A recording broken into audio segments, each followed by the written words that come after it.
is about 8:30 or 8:31. This is the meeting of the Legislative and Human Resources Committee of the Kent County Board of Commissioners. Welcome. We will start on our agenda. We will sort of start on our agenda as soon as Natasha sits down. Sorry about that. I should have looked first. All right, we'll start with public comment. If anyone wishes to address the committee, you may do so. Identify yourself, and you have up to 3 minutes on any items pertaining to our agenda. If there is no one, we'll move to item number 2, which is approval of the minutes of the January 28, 2020 meeting. So moved. It is moved for approval. Is there support? Support. There is support. Any discussion? Not all those in favor say aye. Aye. Opposed? It is approved. Next item is Performance Management Review Team Update from Mary Beth Ventil. Good morning. Good morning. How are you? I'm doing well, thank Good. you. Today's going to be an update on the Performance Management Review Team. In 1997, we started this journey down performance management. And in 97, it was about counting things. In 2008, the Board of Commissioners adopted a policy, an administrative policy on performance measurement and results, which was requiring departments to do their performance measures and report out then to this committee. And that was a big step in 2008 to actually be that forward thinking with our performance management process. Fast forward to now, we are really moving into a year of transition that is going to take us to what I'd like to call Performance 3.0. We've had 2 iterations and now we're on our 3rd. As we look at performance management, I'd be remiss if I didn't talk about culture as well. There's one thing if we want to just count things, report out measures. It's another step to really look at this holistically as a culture of performance excellence. In 2015, Wayman gave a presentation at our leadership summit that talked about developing this mindset, this culture around performance excellence, and how really at the top it starts with our county strategic plan and then it permeates throughout everything else that we do. So it's not just about what our departments are looking at and counting, but we've also linked it to our performance evaluation for our MPP employees as well, so that they're looking at what they're doing, how that aligns to their department goals, and then how those department goals align to our strategic plan. This new system, in a day now where we as consumers want more access to information, ready access to information, it really pushes us to a new level of transparency with our performance. And so what we're looking for with this particular iteration is something that is integrated across departments and across all of employees. One that has a holistic approach that looks at all of the things that we are doing, not just the things that we can count, which I think is what previous iterations we really focused on. What are those measurables that we can count? And we want to take that to the next level now. We want to be able to tell our story. So with the numbers that we're counting, with the work that we're doing, what is the story that we're telling our public? What is the story that we're telling to you, our commissioners? And what are we telling each other as employees so that we know what exactly we're doing here at Kent County? With that, you'll see some heightened data visualization. That's a way of looking at the numbers so that you can see trends over time. So you're not just looking at a spreadsheet, at a chart with numbers that quite honestly might not mean anything to you when you're looking at them, but with the help of the visualization, you can actually see, okay, this is a trend that's going up or going down or maintaining, what we need for our status quo. And then it also brings us to a heightened level of accountability with our consumers and with each other. So as we move through this transition, over the past year, we purchased a new piece of software called Invisio, which is transitioning us from our old performance management database to a new platform that allows us for this greater transparency with our consumers and amongst ourselves. In October, we had a workshop with our directors where we really pushed them to reevaluate what they had been measuring historically and look at new items that they can capture, project work that they can capture in a way that we haven't before. with that, we are also working one-on-one with departments to look at this new way of doing things and assist departments on how to tell their own story and drive their narrative. Probably the biggest deliverable that this new platform allows is a public dashboard. And this is a dashboard that will reside out on Access Kent, and it will allow us to communicate the progress that we're making specifically on the strategic plan. We can communicate that progress to our constituents. We can communicate that to each other. We can celebrate our work, and we can educate the public on what the county does. I think for our residents, it's a gray area where the work of the county begins and another entity stops, and they're not always aware on what does county government do. So this will help with that storytelling. This dashboard, as you can see laid out, highlights the 5 different priority areas that you as a board established with the new strategic plan. You'll notice that there's a status bar. It shows up as green and blue below each one of those priority areas. And that'll show us if we're on track, if we've completed work, and there will be a legend that kind of guides what the different colors mean. If you want to go into, say, high quality of life, and you click on that particular link, it lets you dive down a layer deeper, and it looks at the 5 different goals that you have established underneath high quality of life. Again, you'll notice status bars that reflect all of the measurements that roll up into those different items. It gives an aggregate status with that. If I want to look at, but what are we really doing under one of these specific goal areas, I can click on it. And then I can see these are the items that we are measuring that roll up specifically underneath this priority and goal. I don't expect you to be able to read what's on the screen. This is just more of a visual so that you can see what will be available out on the website when we go live with this. This will be an aggregate of both the things that we are measuring as well as the project work that we are doing that roll up under this particular goal and priority. I can click yet one layer deeper if I want to look at the measurements, and this is going to get really small on your screen, but you can see then that data visualization that shows you how we're progressing on the different items that we're measuring. And so it really gives that, that granular level of accountability on the work that we're doing. And you can see trend over time on if we're improving and how our work is being shaped by that. As far as what comes next, well, I can check off the first 2 items. We've had our department directors meetings where we've rolled this out. I'm doing the PMRT presentation at this moment. What comes next is working one-on-one with departments to help them reestablish their goals, their objectives, and their measures.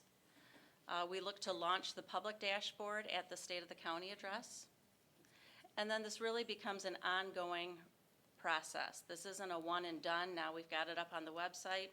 We can be done. This becomes ongoing work with our department so that we are continually fine-tuning our measures and leveraging that so that we can tell our story better to our community.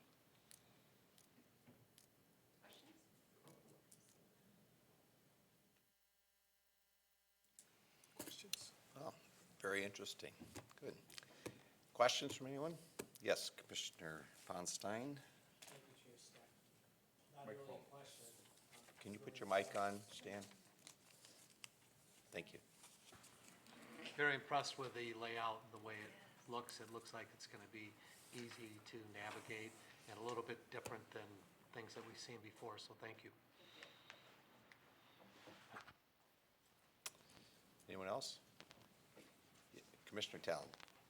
Thank you, Chair. Cool stuff. Thanks. Thanks for the overview. I'm really looking forward to the rollout. Not having seen the rollout, I guess I want to ask if you could talk a little bit about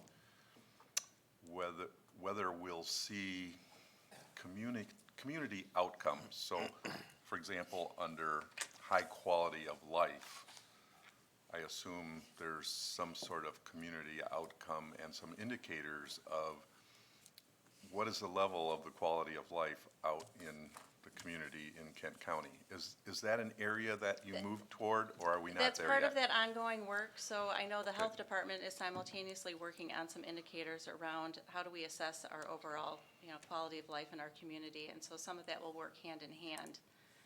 But we don't have, these defined 5 areas that we're saying this is what equals high quality of life. But what it does do is it shows, here's the initiatives that we're looking at, or, like lead will show up in that, PFAS, some of those different issues that we are working on so that we can achieve that high quality of life. Okay, thank you. Commissioner Melton? Thank you, Chair. I just would like to add to Commissioner Ponstein, the way that you have presented this is so nice, but especially for me, and I'm hoping I'm not the only one left in Kent County who has a little trouble sometimes navigating charts and whatever. You have given me or the consumer an opportunity to stop here, or if we'd like to learn more, go on, but you've explained each thing very, very well, and this will be something that people will look at instead of just saying, oh, well, I don't understand that, and go on. I mean, this is very, very well done. Thank you. Commissioner Talon, you had a second? Thank you. Second shot. As I'm listening to that, it occurred to me to ask, what's been the reception of departments at the county of this? Because, going back a ways, it's been a struggle sometimes, Yeah. particularly departments that aren't accountable to the county administration, but that we want to collaborate with and whose collaboration is critical to moving some of these Yeah. these measures. How has that been going? I really think this helps us shift so that performance management doesn't feel like it's punitive, but really is an opportunity to say, here is the great work that we're doing. And I think with that shift, departments will be able to get on board and say, oh, you know what, we're doing this great initiative, and they'll want to really push that reporting out.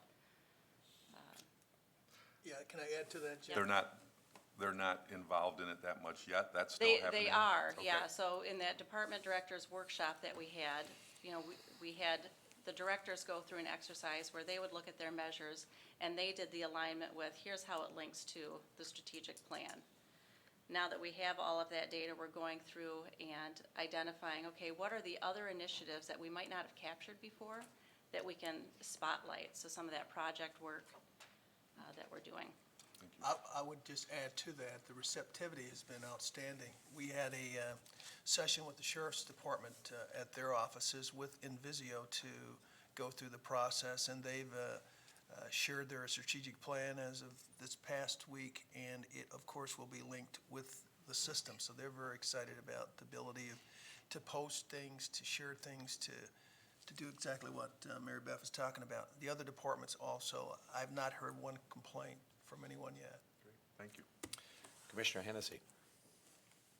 Thank you. I can see where this will really be really great as our dashboard on our Access Kent site. But how will it change what we hear during these performance reviews? Well, how will the information be presented to us, and how will that change? I think you'll have a report that in your hands that is easier to read.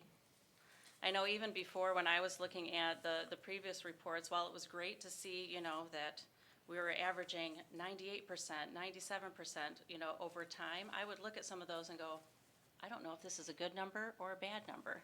And I think being able to make that visual and looking at it through charts, you'll be able to get that feel for, this is a positive trend, or if that helps at all. You think it'll be a more personal type of approach this way? Rather than all data-driven type of I think it'll be more information that we've been holistic. given? I think we'll get that data-driven, and we'll be able to make meaning of those numbers a little bit easier. But then we'll also have a narrative portion where we can really highlight some of the other projects and initiatives that we have going. So it'll be more encompassing of all the work that a department does when they report out to you. Anyone else? If not, thank you, Mary Beth. Thanks. We'll look forward to seeing this roll out. Good. All right, next item of business, Public Affairs Associates. Becky Beckler is here to enlighten us. the latest, greatest from Lansing.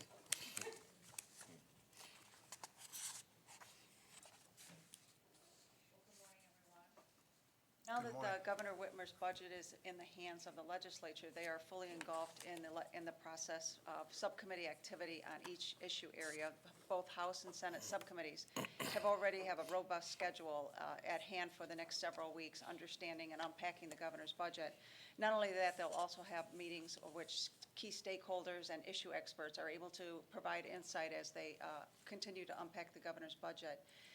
Her budget this year was more of a traditional budget. If you recall, last year, it was a very complicated budget that was presented to the legislature. It had some significant tax increase proposals, both on business as well as a large 45-cent gas tax proposal that the legislature really did push back on. This year's budget is much more in line with, I think, previous budgets that they've seen.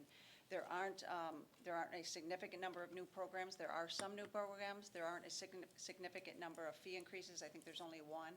But it's a much more traditional budget and something that as you looked at the responses from the Senate and House Republicans as well as Democrats, they felt it was a budget that they could work with and they felt pretty good about it. There was a little pushback on the governor's proposal for bonding if it comes to roads. If you remember in her State of the State, she decided to bypass the legislative process and go out and purchase $3.5 billion in bonds for state roads. The State Transportation Commission did that the day after she delivered her budget to the legislature. I think that was on Friday, February 7th. So that is fully implemented, does not need any legislative approval, so that is moving forward.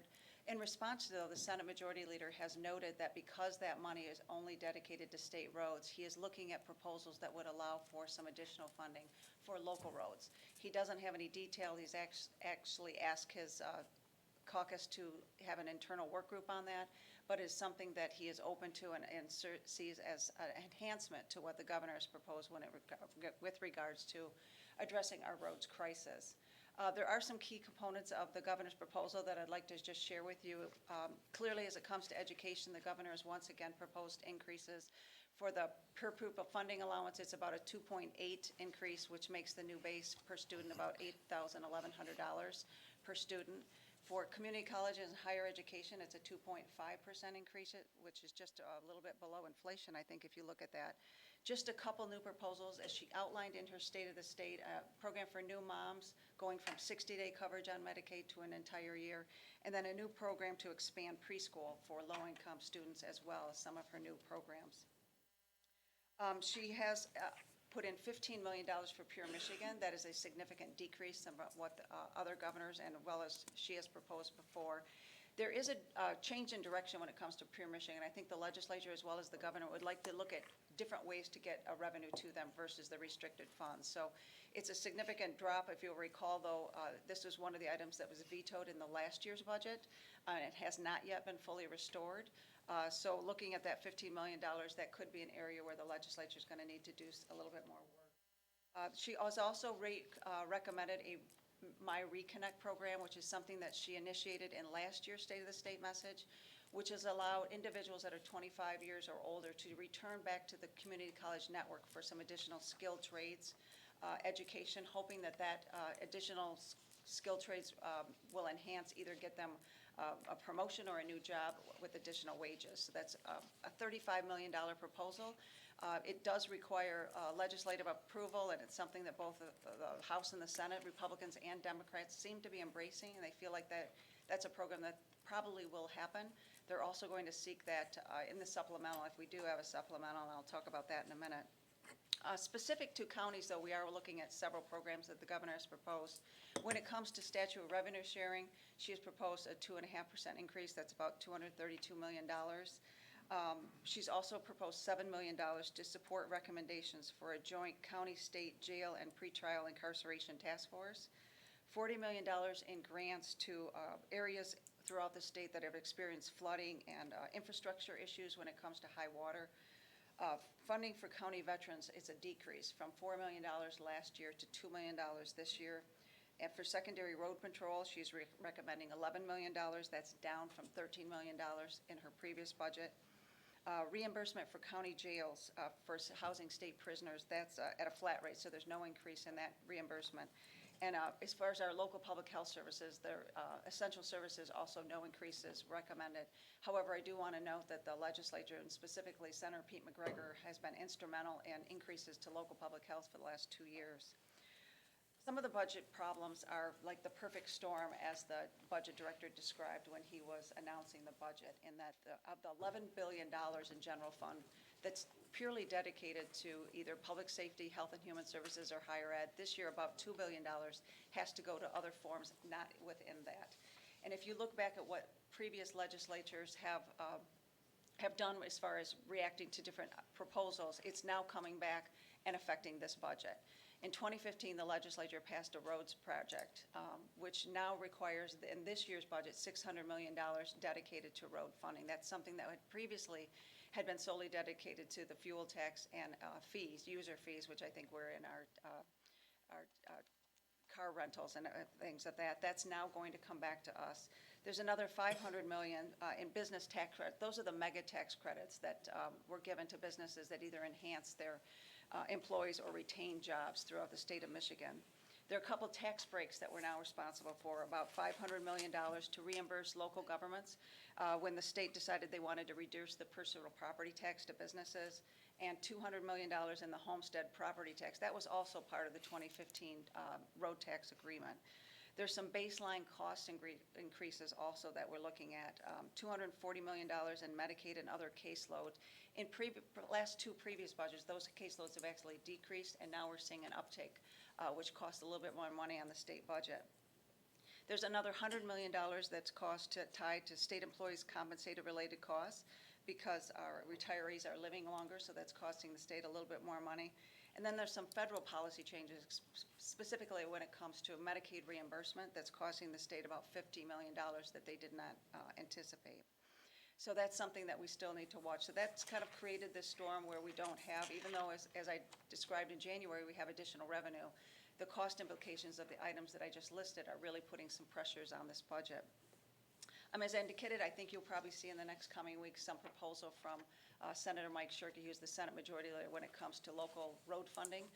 So he has indicated that new money's not out of the question. I think he wants to go back to a proposal that he had given to the governor a year ago, which is bonding for the state teacher retirement pension. It's something that the governor's not really interested in.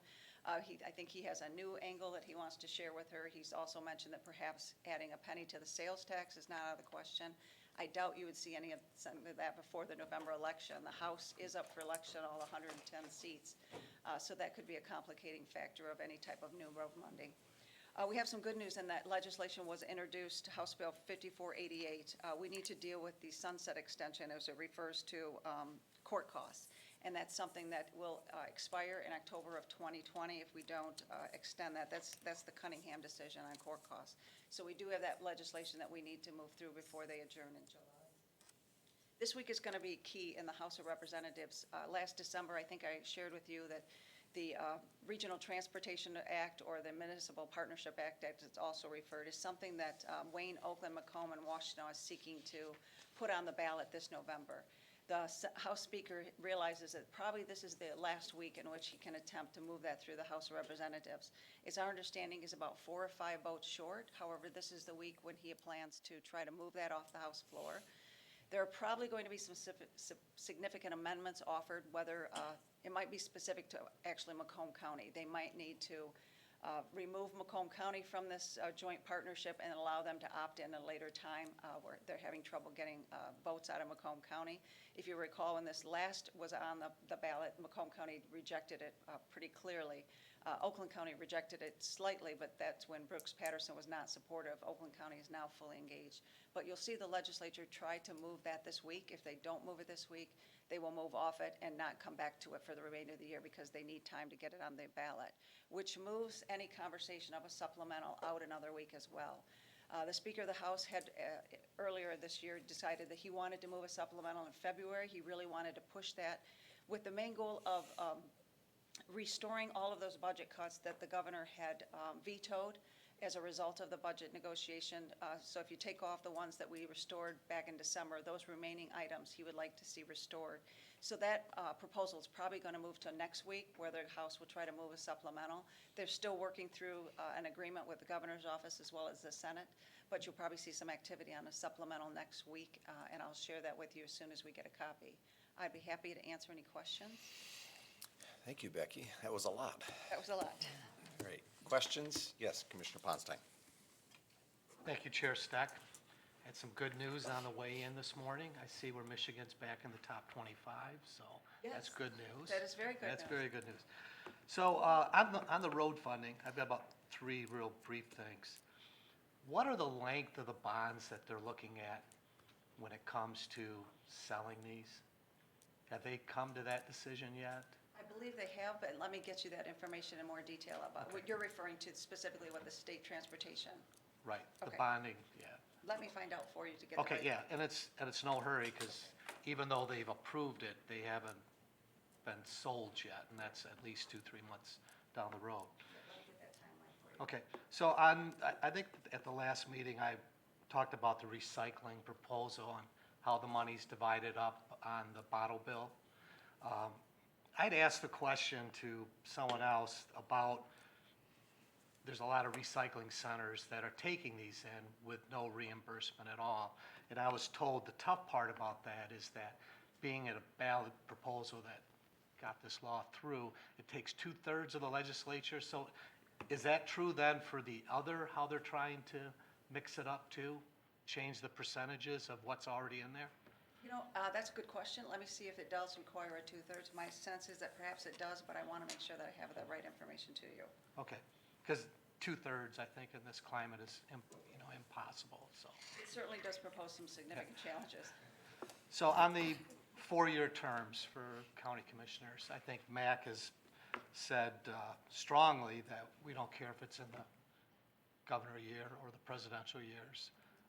But that seems to be a sticking point, and this is the closest we've ever come. Is this issue pretty much dead on just that one issue of when we're going to seek these elections? Well, it certainly is. It moved to the House Ways and Means Committee, because it moved out of its original committee pretty quickly. However, we are running into somewhat of a roadblock. I wouldn't exactly say it's dead. I think there could be some negotiations. There actually could, what's referred to as horse trading. There are some individuals that want some other issues resolved. So I think it's probably a lame duck issue, but I wouldn't take it off the table completely. I think that there's still some life there. But you're exactly right. That is that is a problem between which year that moves to. Okay. And then finally, I had an opportunity to be at the local chamber legislative breakfast, and we had 12 reps and senators there, which I thought was a pretty good turnout. And a lot of criticism from the audience about things just not getting done. And they all said, oh no, we work with each other, bipartisan. But the thing that struck me of all the topics they covered, mental health wasn't even on anyone's radar. I mean, what's it gonna take? A couple CMHs declaring bankruptcy and this throwing on the state for them to really take this as a serious matter. And I know with term limits, there's not a lot of institutional knowledge on the issue of mental health services. But just a county over in Muskegon, we had a medical facility shut down that dealt with behavioral health, so.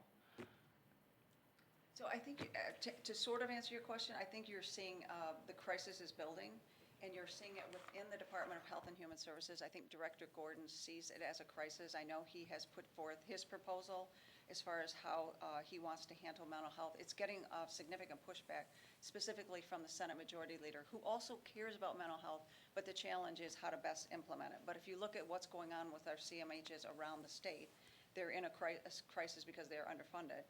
And that, from a specific point, I think if you look at our West Michigan delegation, they are very much aware of the crisis. If you look at Oakland County, they are aware of it, as well as the Detroit area.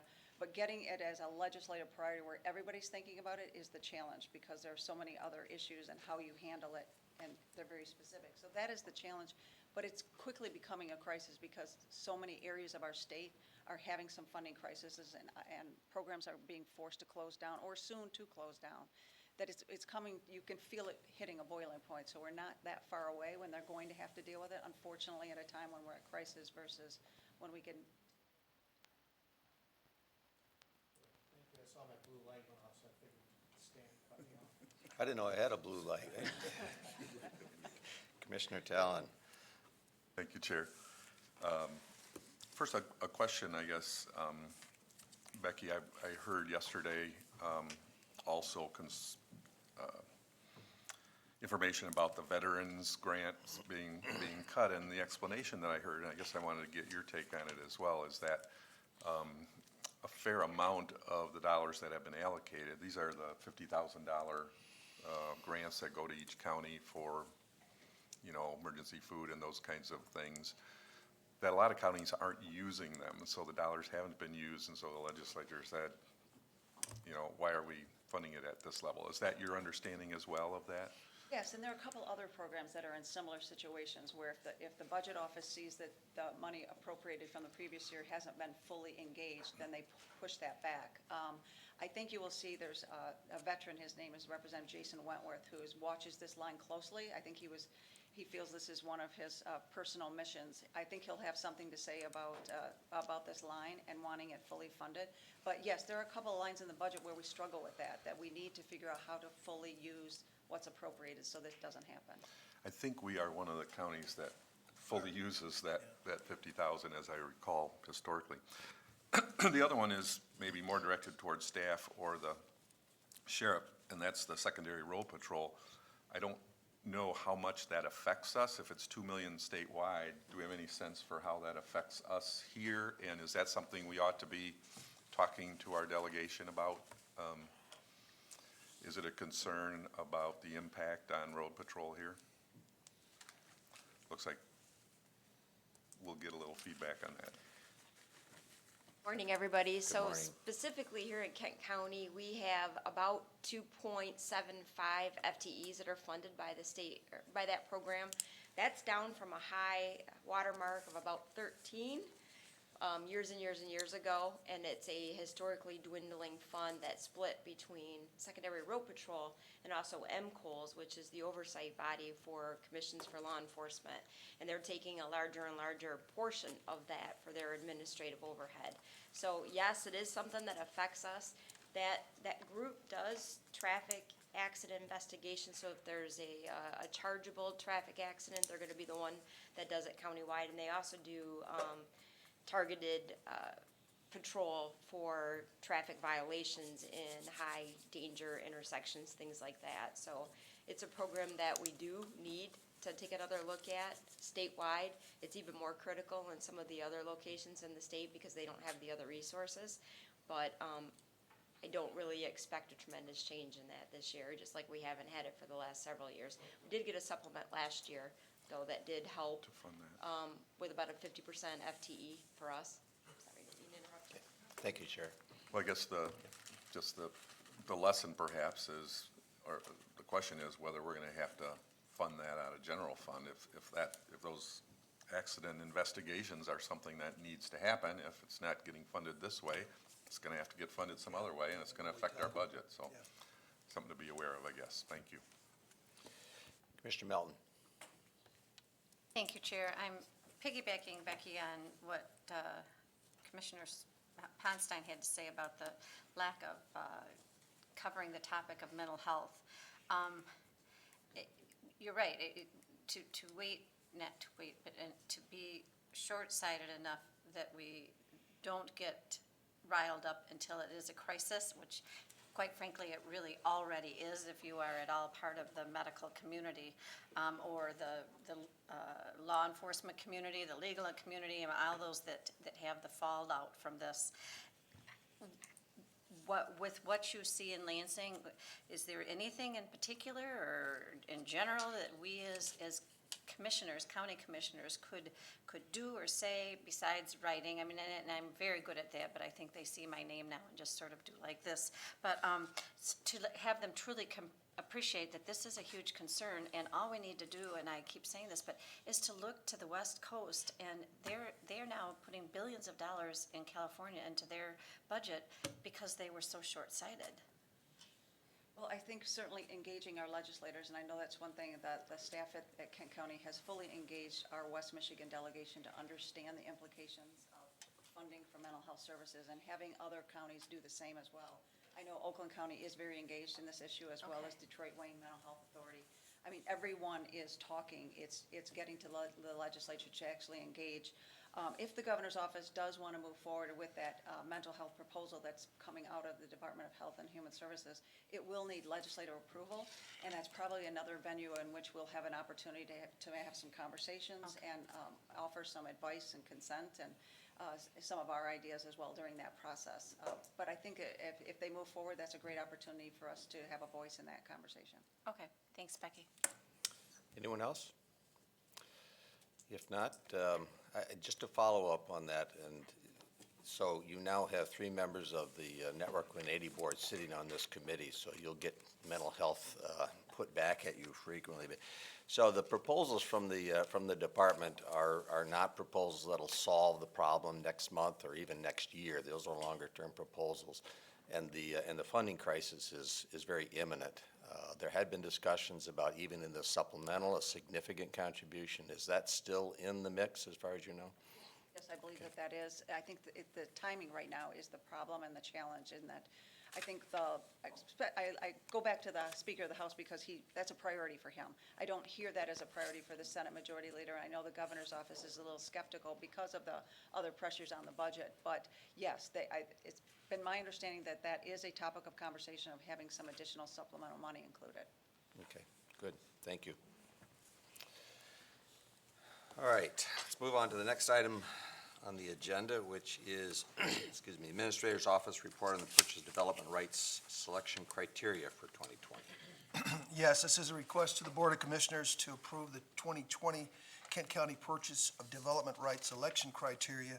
The Purchase of Development Rights Ordinance was adopted by the Board of Commissioners in 2002, which established procedures for the administration of the PDR program. By ordinance, the Kent County Agricultural Preservation Board is responsible for much of the program administration, with certain items presented to the Board of Commissioners for approval. The Agricultural Preservation Board has prepared the selection criteria to be used to rank and prioritize PDR applications. Per the ordinance, the Board of Commissioners must annually approve the criteria. This year's selection criteria focuses on preservation efforts in areas with large blocks of agricultural land and considers factors such as soil type, parcel size, proximity to water and sewer, and proximity to other public or private preserved land. The 2020 scoring criteria are the same used in 2019. The Agricultural Preservation Board intends to seek funding to preserve qualifying applications to the Michigan Agricultural Preservation Fund and the Agricultural Conservation Easement Program. All applications need to proceed through the county process to be eligible for submittal to the MAPF and ACEP. Is there a motion to approve? Is moved and supported to approve. Any discussion? Yes, Commissioner Coleman. You've all heard my story on this one, so I'll give you back 2 minutes, but I'll be voting no. Thank you.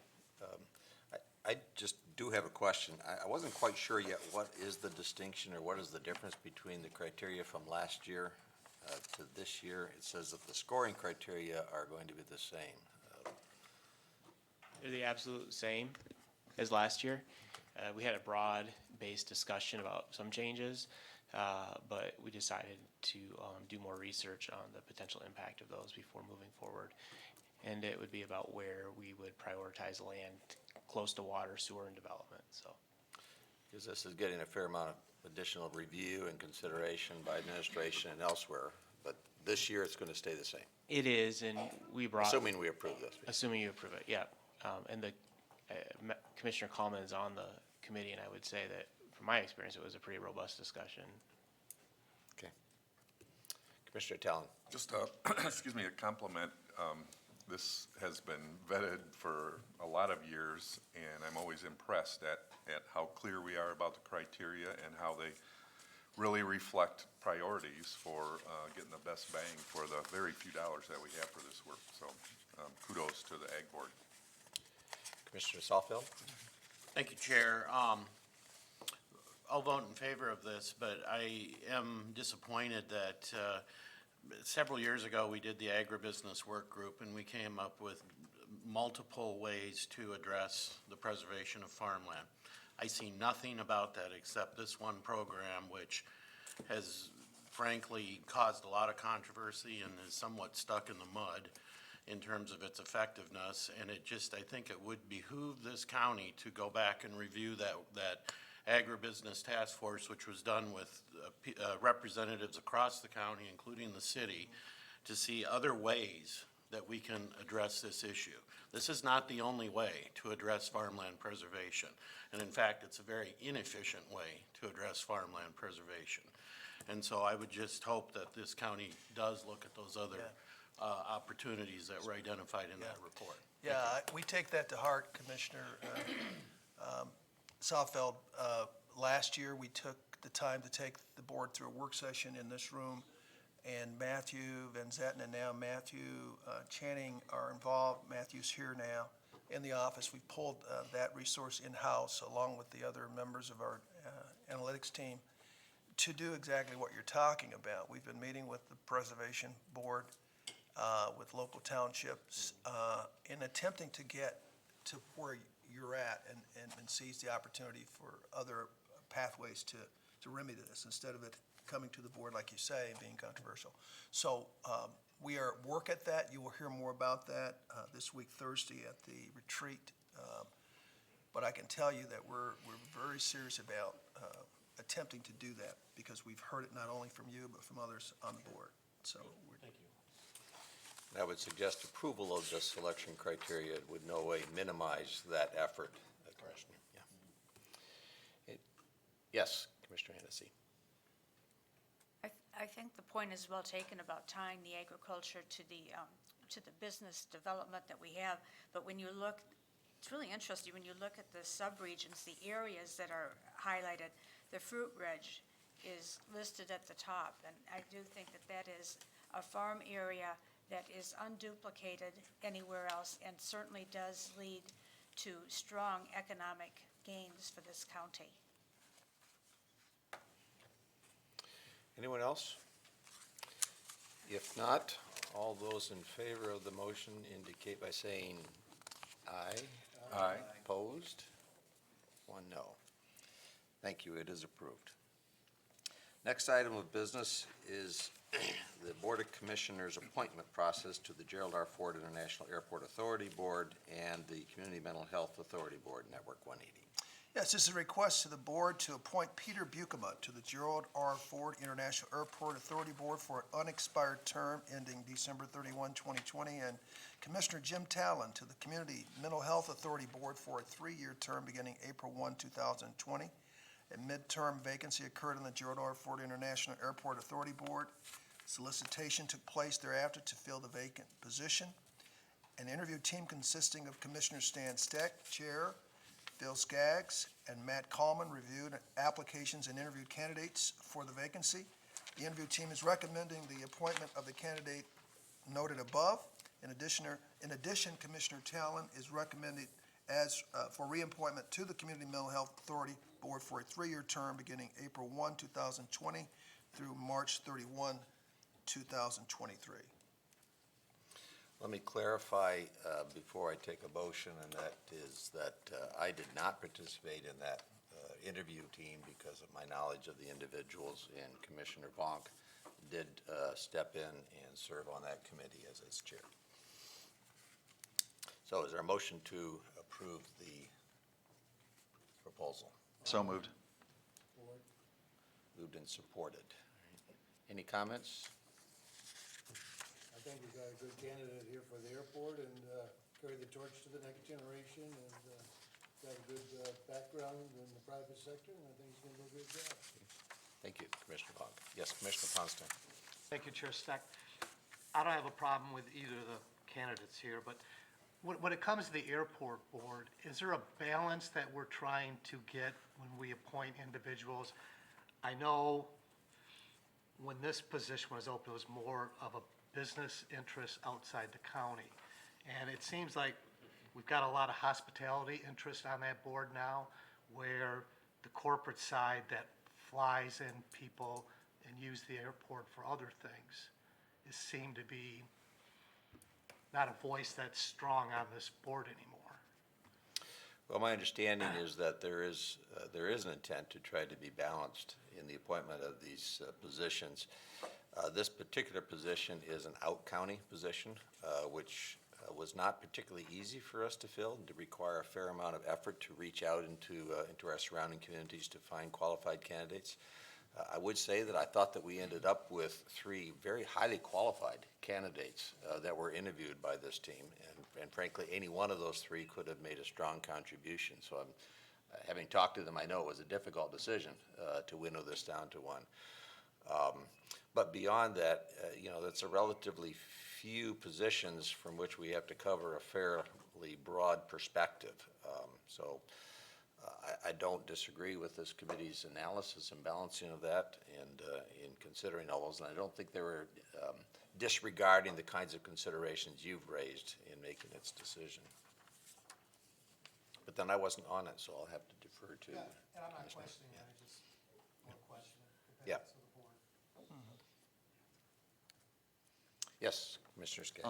I guess since you've solicited answers to Commissioner Ponstein's query, I think that one of the things that we were looking for in the committee was a business interest. Some of the other applicants came from the public sector, and there really are a lot of public sector people that are on that board already, or former public sector or quasi-public sector, like The Right Place and Experience Grand Rapids, and they should be on there. I think they play a meaningful role.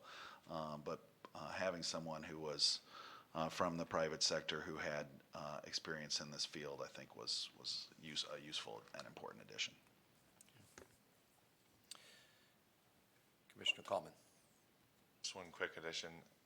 Of all the applicants for this position, I think the only private sector applicants were hospitality. This particular gentleman also happens to be a pilot personally, so has got a personal interest in aviation and activity there as well, so seemed the best candidate. Anyone else? If not, let me say, anything else that, about Mr. Talon serving on the CMH board? There must be a few questions about that. We don't have enough time. The worms don't want to open. All right. All those in favor, say aye. Aye. Opposed? Is approved. Thank you. Next item, Veteran Services. Yes, this is a request to the Board of Commissioners to add 1 full-time clerk 2 at Kent County Veteran Services. Kent County Veteran Services is requesting the addition of 1 full-time clerk position to support staff and programs. The additional staff member is needed based on current growth and demand for services. The cost of the new position is $67,633 for wages and benefits. The new position is supported by the Veterans Advisory Committee and will be entirely funded by the Veteran Services millage. Is there a motion to approve? Motion to approve. Yes? Approve. Yes. Support? And supported. Discussion? Yes, Commissioner Hennessy. Given really what is a relatively small amount that's given to Veteran Services, how do they manage to come up at this point with this additional funds out of the millage money? Can you explain to me, how this all's come about? Well, I could try, but I see that Martha is in the audience. Maybe she could come up and give us some additional detail on that. Or Steve Duarte, one of the two. You gonna flip a coin here I know to there's see been who quite wins? a bit of discussion on this over the last year, and I think they've done a really good job netting it out, so. There's a memo inside the doc, in the package as well. Morning, I'm Martha Burkett, the manager for Kent County Veteran Services. The millage fund has been in place for about 3 years, and every year we don't spend it. I mean, we don't come even close to spending the amount of money that's in that fund. And so This year, we're working on spending more of it. We have a few initiatives that we're working on, and the reason that we haven't spent it isn't because we don't have any needs, it's just that the office has been in flux for a couple of years. And I came in and I needed a year to kind of get things organized and straightened out. And so now we're at the point where we're starting to launch new initiatives, and we're looking at program growth and that kind of thing. And so this position basically would replace what used to be an intern position. We used to get an intern that would come and stay with us for 3 months at a time.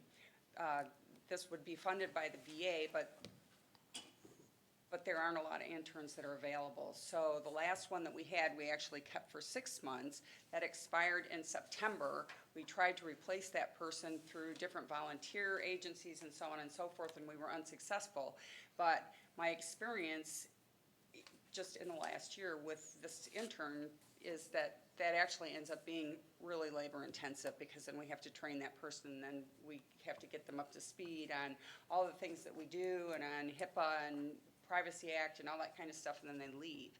So my thought was that since we have this money in the fund, then we would be able to have a full-time position. We don't have to go through that issue with turnover. This person would be a clerk too, which would mean also that I could cross-train that person to do some of the things that our Sailors and Soldiers Relief person does right now. So that way, if that person's gone, this person can cover for them. This person would be able to really assist the Veteran Services officers at kind of an elevated level above what the volunteer could do. Yeah. Can I add just a one caveat to this? She mentioned the fact that we're not spending the millage dollars to the extent that we could or should. One of the things that the millage review committee, the Veteran Services Committee, had right from the jump was to make sure that we did not misspend the dollars that were allocated, because at some point we're going to be going back in front of the public for renewal of the millage. So they were very strident about not spending the dollars foolishly, and I think that's part of it. Before Martha came on, I remember those discussions that were had right from the beginning with Paul Potter, who's now deceased, and Fred Chambers and others. So that's part of it, to just want you to know that the county is very particular via the Veteran Services Committee about how we do spend those dollars. And so now Martha's here doing an outstanding job in elevating the way that we could utilize those dollars, and now we've got a committee that's aligned with you, and it's working great. So thank you. Additionally, the administrative assistant, Rachel Woosman, who is fabulous, at present, she's been really trying to cover the gap that was left by that volunteer, by that person, the intern, not a volunteer. And so that takes her away from her primary tasks. And there are others on the team who have shared time covering, but it takes all of them away from their primary tasks. So it's caused a lot of stress, especially for Rachel, because she's just like spinning plates like crazy. And so trying to help her manage that. One of the other things is that Rachel is an extremely bright and capable young woman who's been kind of underutilized, I think, and she has a lot of enthusiasm and a lot of intelligence, and she has a real interest in helping with some of the outreach activities that would bring more collaboration of other agencies, that would help us to understand better about the resources that are out there and create relationships, and also increase the numbers of veterans that are coming to our office for services, which in turn brings more money into our office. So having this person would allow me to utilize her more fully and expand her skill set, and also toward program development, toward being able to bring in more services that will serve veterans and their families. And the committee is really excited about some of the ideas that we have, and kind of some of the kind of fresh ideas that we have about how to expand veteran services and increase our footprint in the community. Commissioner Tallon? Thank you, Chair.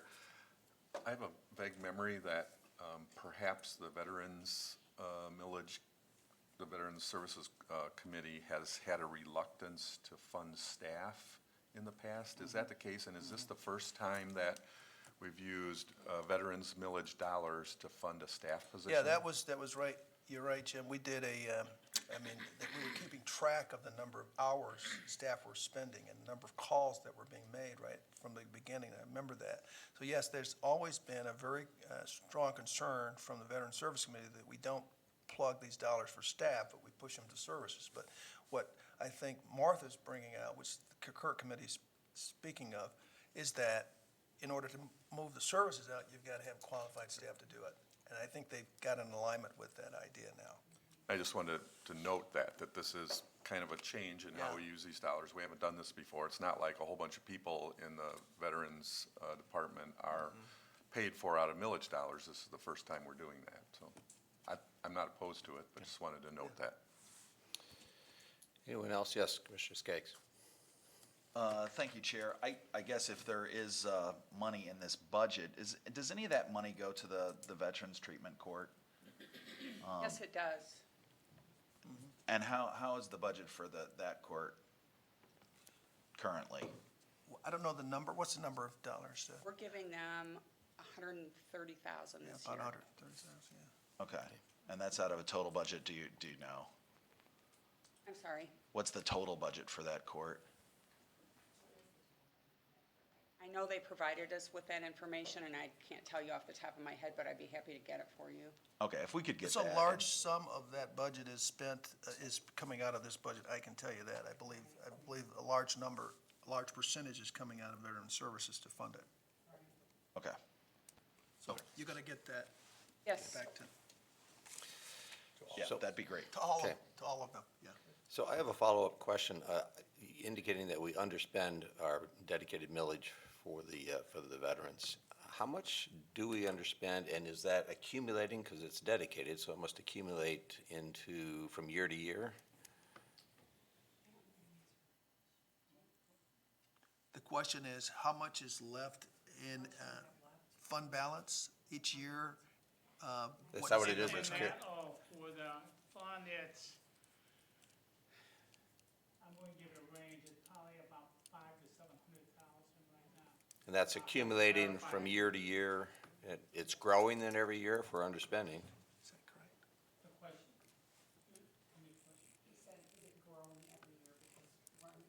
I haven't looked at the history, see if it's growing, but I'm going to guess it's been in that range because we keep trying to adjust the current year's expenditures so that it doesn't continue to grow. Marvin, I can give you a 5-year history or whatever we've got. Marvin's behind you, Marvin Van Ark is behind you. Thank you. Right, Commissioners, the fund balance as of the end of 2018 was a little over $800,000, and they had a positive margin in 18 of a little over $200,000. So does that add up to $1 million? No. Approximately 600. Oh, I see. It was the beginning The other fund way balance direction. with an additional 200, got them a little over $800,000. Matthew Van Zetten, you have something to contribute to that?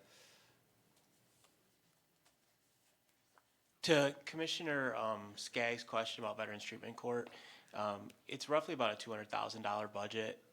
This year, Scale cut their funding, so we increased ours, and we provide the vast majority of that funds that allow, ours Veteran Treatment Court is the most staffed treatment court in the state of Michigan, and has the most partnerships, has the friends, the mentors. It's by far the most robust in the state. In terms of this fund balance, because I've been involved for some time, Wayman's right. The committee was very hesitant to staffing up front. They didn't want to staff. And then we had significant turnover of VSOs. So we lapsed significant money, and Martha's now been there and putting plans in place with the committee. And we're much more proactive now. So I think those things are all being resolved to that lapsing of funds and things like that. There's also been a hesitancy when I was interim director there from that advisory committee to really spend money.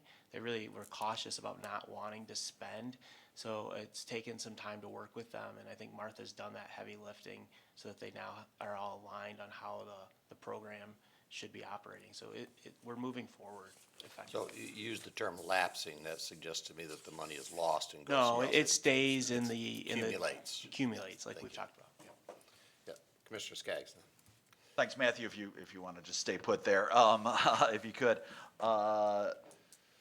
So you talk about the robust Veterans Treatment Court. Are we serving everyone that we could? Is anyone being turned away that's eligible? No, that's a question that the prosecutor gets a list, when arrests are made and other things like that.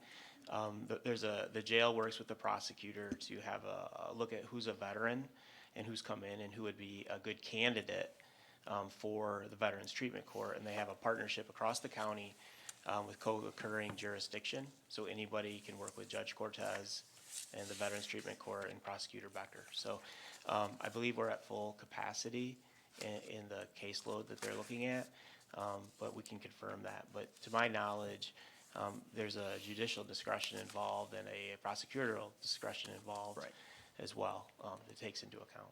So yeah, that would be great to hear back from, because if we do have these funds and we do have veterans that we could be helping here, I think that would be something that we'd want to look strongly at improving. Commissioner Hennessy. Perhaps this would be a good point to use some of our performance reviews and sort of get an idea of what is going on within our Veterans Services Department and how it is serving people, and what some of the possibilities and opportunities that you're looking at and improving the service delivery and working with your advisory committee. All right, anyone else?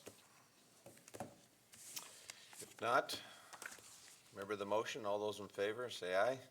Aye. Opposed? All right, it is approved. Move on to item number 8, miscellaneous. Yes, Commissioner Mock.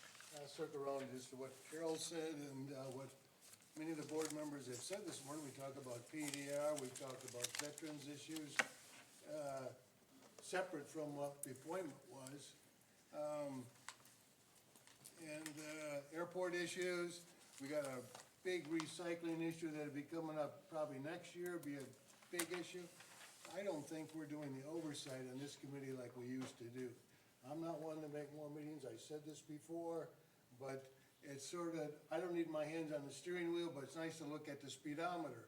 And I don't think we're looking at the speedometer anymore on this committee, and I think we need to take that action, and so we can do a deeper dive, whether it be veterans issues or PDR, or share our ideas and whatnot and direction. Now, I know it's easier for staff to have us out of the mix, but I think sometimes we need to be in the commission, or in the kitchen, so that's my thoughts for today. And I never have an opinion on it. No, we don't. Chef Bonk. Yes, Commissioner Hennessy. Commissioner Steck, you participated as we start to take a deeper dive in things. The Area Agency on Aging, particularly its Senior Millage Committee, is looking at with 20 years under our belt, we're looking at how we deliver the services and strategically whether we have the best plan as we continue to move forward. And both of us participated in the session last week, as did Matthew. And, it's a good process, and it is another way in which we are beginning to take these deeper dives and look at what is going on and how we're spending the money. And this particular session will be repeated, it'll never be the same, but it'll be held again tomorrow with another cast of characters. But it's staff, it's service providers, and senior millage committee members who are participating in this, and it's led by a consultant group out of the Lansing area. So it's a very good process, and it is allowing this little bit of a performance review, a deeper dive, a close review of what's going on. And I can underscore that it's a valuable conversation. I mean, it's far-ranging, and it covers the scope of what we need to be looking at. So, yes, good. Someone else? Yes, Commissioner Ponstein.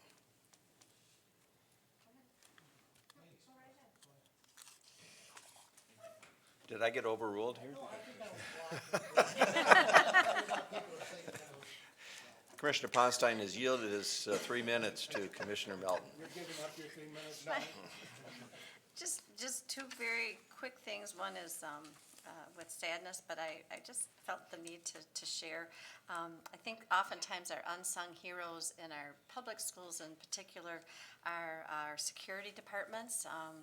And we had the privilege of having one in Kentwood who not only knew all the kids, but he knew their stories. He just was very approachable, and he left our school to go on to a private company, and I just learned that he died of a heart attack a few weeks ago, and I just, I guess I just wanted to share that certainly we never know when those things will happen, but just to remember that our kids are only as safe as our security department is willing to dive into that, and he always did. And the second one is, I am on the KCCA committee, and this Saturday, Leap Day, wait a minute, here we go,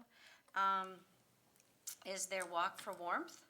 I did not realize that since they became part of, or under the cover of the county, they can no longer do fundraising.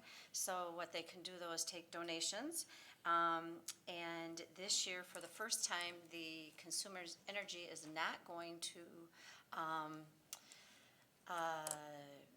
match their funds, so they are even that further behind, and there's been a 14 to 17% increase in fuel costs over the last year, meaning an average increase of $106 to $253 per household. So I will be walking.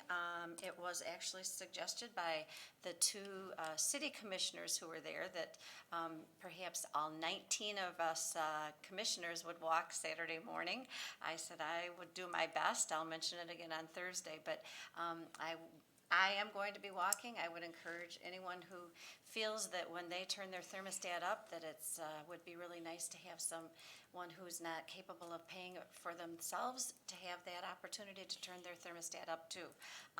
So if you want to donate to my cause, that's fine. And if you would like to walk, it's at the 121 Fuller, 121 Fuller, Franklin Street rather, and starts at 8 o'clock this Saturday. Thanks. Did all 6 of the city commissioners indicate they Well, would? you know, I didn't ask that. Just wondering. Yes, Commissioner Ponstein, now it is, you can have your 3 minutes back. Thank you, Chair Steck. So I wanted to echo Commissioner Vonk's comment. I'm all for more meetings, and I've sat on this committee 11 of my 12 years, and we always hear that the Finance Committee does the heavy lifting. And I think there's a lot of things that were even spoken on today's agenda that need to have a deeper look into it. And one of those that I would hope maybe not a performance review, but just a review of the Veterans Office. If we're going to be going back to the electorate to ask for a renewal of that, we're going to need the answers to those questions. Because I know I was one that was critical of the budget for the veterans after this. And I think the perception out there is when this millage was passed, it was to help veterans. It wasn't to staff people. And I appreciate that in order to get veterans the help they need, we need staff to go through the bureaucratic forms that need to be done. But, you know, I would hope we can get a better idea of how things are spent, what's the impact of these people that we do hire, and are there any unmet needs that veterans have in this community that we should or maybe should be working on but don't? Because if anyone watches TV at night, it seems like every newscast has a story about a veteran that's in trouble. Either he's lost the home, mental health issue, and it goes on and on. There's public service announcement and groups that are constantly hammering this home, and what we've got to do is come to some type of agreement of what the goal of that millage is and whether or not it's going to be worthy for renewal, which I think it is. But I just think as a committee, we need to dive deeper into some of these issues instead of just this, you know, these short, quick agendas. So having said that, just one last thing. I didn't know whether to bring it up during public affairs or not, but Becky had mentioned that the jail reimbursement is going to be at a flat rate. So I guess Lansing is telling us, look, we did you a favor. We didn't cut that. But my question is, are we fully getting reimbursed when we take prisoners from the state for all our costs, or is it still a cost for us? Is the sheriff pondering? Did you hear that? Did you hear the question? No. Okay. The question was whether or not when we take a inmate from the state, are we fully compensated under the current system for the cost of that? Or are we contributors? We are contributors. Okay, so, and that's the point that I think we've got to drive home to our legislators. Yeah, they did a favor by not cutting that, or even, you know, the budget that came through, and it's still at a flat rate, but a flat rate is still costing taxpayers money, so we can house state prisoners, I think, with far, well, at least with Kent County, far more benefits to that prisoner, but our costs need to be recovered fully, and Right, that's, right. doesn't seem to be ever talked about. Yeah, it's been a flat rate for a substantial amount of time. Roughly speaking, when we looked at this issue last year, because the funding was in jeopardy, there was about 80 inmates that would have been kind of in this basket of services. You know, my only caution is we run around $115 a day per inmate. I'd have to look at the exact amount today, but that's a range. Not every person costs the same amount, because some people need more services than other people. If they're early in their incarceration, they have more services at the beginning than they do during the middle. So, you know, a large number of these inmates are actually involved in our inmate programming. Perhaps some of them are involved in our work release or our trustee opportunities. So I can't give you an exact amount. I do think that we do provide a good service here in Kent County, and that our citizens are best remaining in our community so that they can be close to family who could perhaps visit or communicate more effectively. But we are not getting cost recovery. We haven't gotten cost recovery for some time, and there is a substantial amount of cost involved in it.